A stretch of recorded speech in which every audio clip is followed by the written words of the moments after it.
Hello everyone, welcome to my channel about writing stuff. My name's Camille and today we are talking about plot. But before we talk about plot, I want to talk about scene. Sort of. I'm going to go back and forth.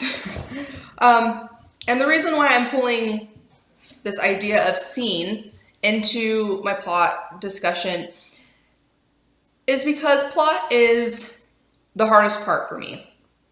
I love building my world and I love building my characters because that's why I write fantasy. Is when I'm building a fantasy world, I can have whatever I want in my fantasy world, and it just takes a little bit of work to make these fantastical things plausible. Same thing with character. I can have the strangest characters because, you know, they can all be sort of alien species and have weird sort of things going on. So when I'm building world and character, it's constant creation, and I absolutely love it. But plot is different. If there were a precise formula for plot, I don't think writing books would be as hard as it is. And when I'm plotting, I'm not just thinking about plot. I'm thinking about story as a whole. And what I mean by story is not just what's happening, but why it's happening. It's interweaving all of the character conflicts and interactions, things about the world and the cultures and the languages. And it's about how I interweave all of these particulars. And I focus on that. I focus on how I convey all this information to the reader more so than the plot points themselves, so to speak. I think that's because I write more character-centered stories than like thriller-paced sort of stuff, and I love the beautiful language. I write a lot more literary style. My language is very important to me, as opposed to writing just straight genre, I guess. So what it really comes down to for me is, and I talked about the mice quotient in my last video, but the mice quotient doesn't come first when I'm plotting. When I'm creating characters and world, all of I start getting imagery in my head. And I think that's why outlining is very boring for some people, and it is extremely boring for me, because when I'm, say, creating a cool magic, when I'm doing my world building, I start getting the imagery up here of characters using that magic and what it would feel like and look like and do. And I get straight imagery in my head. But when I'm doing my outline, it just says, okay, I need a scene here with this character using this magic. And that's very boring. It's lacking the picture and the feeling and the characters' internal struggles with it. It's lacking the beautiful language and the little tidbit information about the worlds and the cultures and all of these things. So outlining can be very boring, but it has to get done. I can't start writing unless I know what I'm writing towards. So the first thing that I do after I create my characters and my world is I take all that really cool shit going on in my head and I try to write it down as best I can.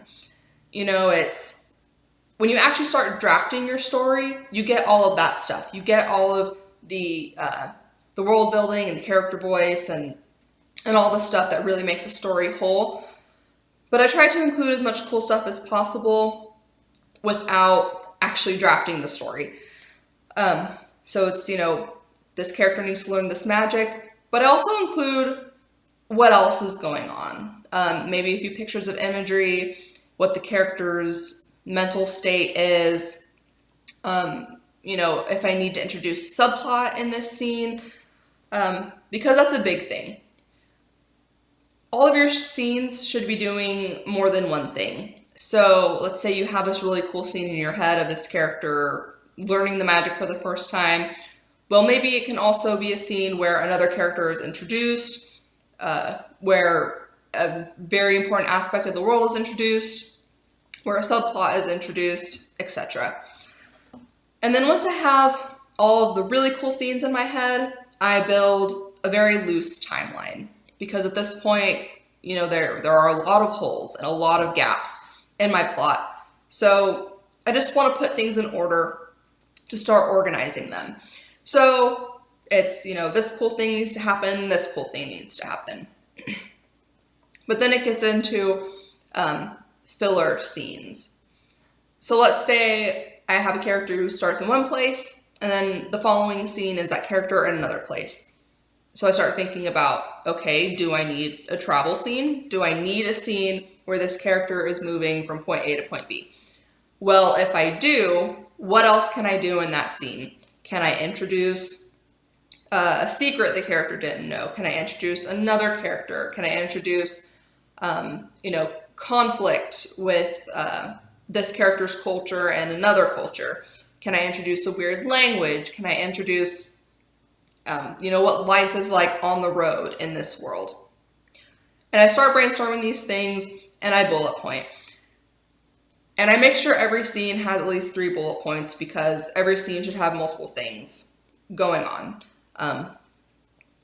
Because if it doesn't, it starts to get draggy. That's another thing too, is if you find that you are creating a scene or a chapter for your outline, and you come to a place where it's just, that sounds boring, I'm really not excited about having to write this later, then brainstorm what else this scene can do. And it can be small things. It can literally be just introducing parts of the world. I mean, you created this whole world, you might as well showcase it in the right way.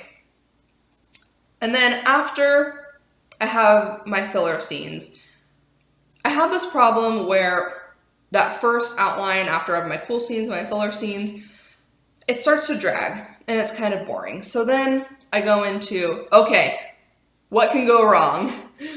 And then that's when I start shifting things, moving things around. And what I mean by going wrong is, let's say this character is at point A and they need to get to point B. They want to get to point B. They desperately need to be there. It's something they really want. Well, how can that go wrong? And then maybe in that filler scene, that travel scene that I needed, I could say, okay, character gets kidnapped or stopped on the road, or they get ransacked by bandits or something. And that's a great way to add tension and conflict into your story too, especially in a filler scene. You have this scene, or let's say you desperately need to introduce this character, a side character or something, but you don't know what else to do, then have something go wrong. Have the ninjas attack. Have the Death Star shoot laser beams at people. I don't know. But it's really about having fun. No one in their right mind starts writing books because I want to get rich and famous, because that's just not plausible. So if you're not having fun, if you find that you're writing an outline that's really boring, then change it up. Have things go wrong. Make sure your scenes are doing multiple things. We will talk more about this in another video. I'll try and go more in depth. But my resource today is Dan Wells' 7-point story structure. He has videos here on YouTube. I will link those below. And I don't use story structures until after I've done my first draft outline. But I love the Dan Wells videos because he matches his 7-point story structure to Harry Potter and the Philosopher's Stone. So it's pretty much everyone's seen that movie, so it's a great way to follow how plot twists and turns. And then we'll talk about that next week, how to make your plot twist and turn. So that's all I have for you guys today. I post new videos on Fridays, and I try to post new videos on Fridays. And I'll see you guys next week. For now, you should be writing stuff.